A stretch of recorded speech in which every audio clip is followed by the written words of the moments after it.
बिस्मिल्लाहिर्रहमानिर्रहीम। अस्सलाम वालेकुम जी, कैसे हैं आप सब लोग। उम्मीद करती हूँ आप सब खैरियत से होंगे जी। आज मैं आपके लिए बहुत ही स्पेशल बारबेक्यू चटनी लेके आई हूँ जो कि हर घर में इस्तेमाल होने वाली है। तो चले देखते हैं कि इसके लिए हमें किन चीज़ों की ज़रूरत होती है। 1 कप हमें इमली का पल्प चाहिए।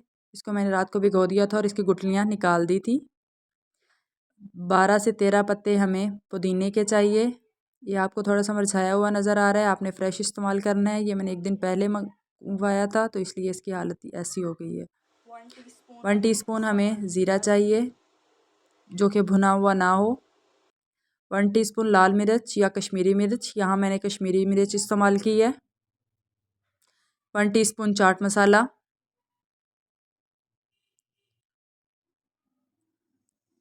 थोड़ा सा 1 प्याली मैंने धनिया लिया है जिसको मैंने अच्छे तरीके से धो के काट लिया था। धनिया आपका फ्रेश होना चाहिए। 1 टीस्पून मैंने साल्ट लिया है और 6 से 7 मैंने यहाँ पे हरी मिर्चें ली हैं।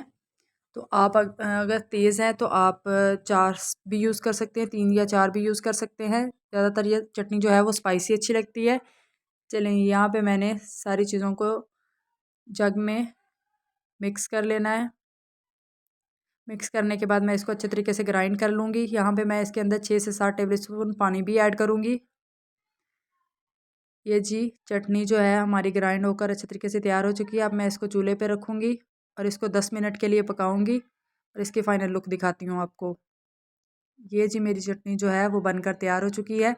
ये है इसकी फ़ाइनल लुक जो बन के बहुत ही मज़े की तैयार हुई थी। उम्मीद है कि आपको मेरी आज की रेसिपी पसंद आई होगी। इसको आप फ्रिज में 1 हफ़्ते के लिए स्टोर कर सकते हैं जो कि ख़राब नहीं होगी। अगर आपको मेरी आज की रेसिपी पसंद आई है तो मेरे चैनल को लाइक करें, सब्सक्राइब करें और शेयर करें। ओके जी, अल्लाह हाफिज़।